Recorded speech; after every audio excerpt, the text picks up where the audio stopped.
When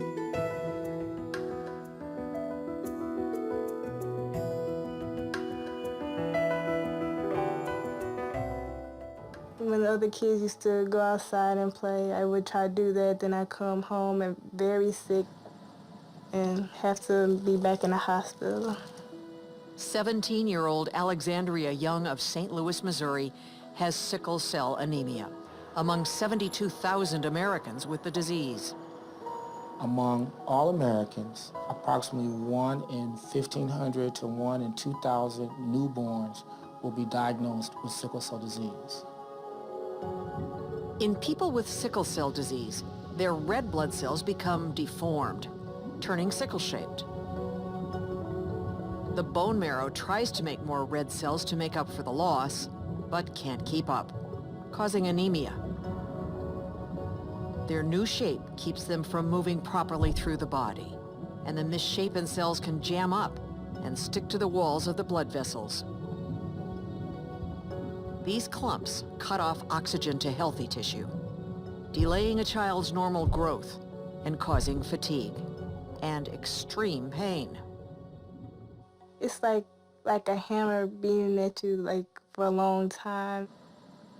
I never heard anybody scream that high and just wail out, and we were like, what's wrong, what's wrong? And man, she would have it so bad where her eyes just roll back up, just roll back, and she's just in pain, just screaming, yelling, and we didn't know what to do. And I thought she was just talking in her sleep or something, but she had mentioned that she was ready to go home. And I said, Alexandria, you are home. We're home now. She said, no, Mommy, I want to go to heaven. That's my home. And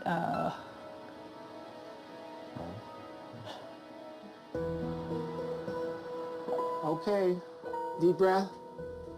Dr. Michael DuBon has been Alexandria's hematologist since she was 4 years old.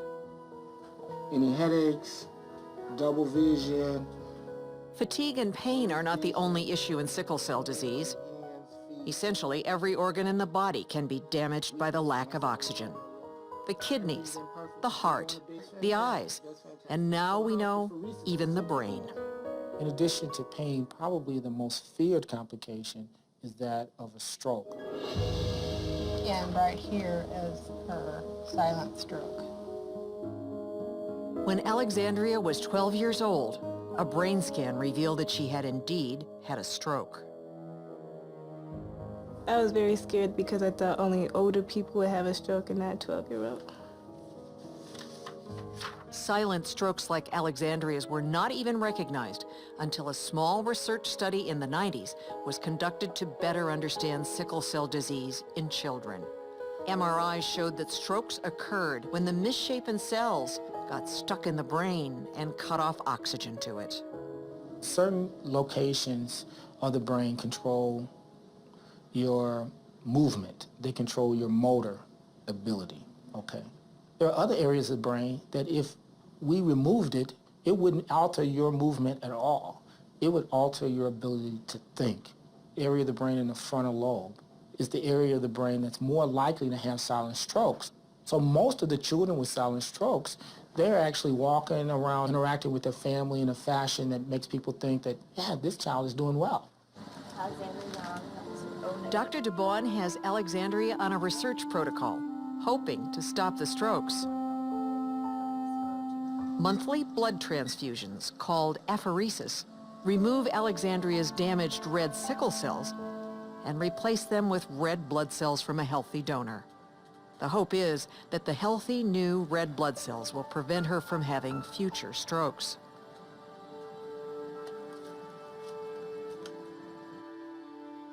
Dr. DuBon monitors Alexandria's condition closely, including annual brain scans to look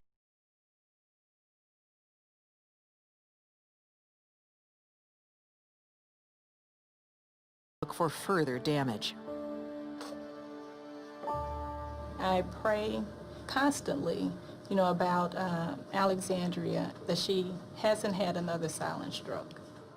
The Young family won't know the results until their next visit to Dr. DuBon. How is it coming? Good, straight A's. Straight A's.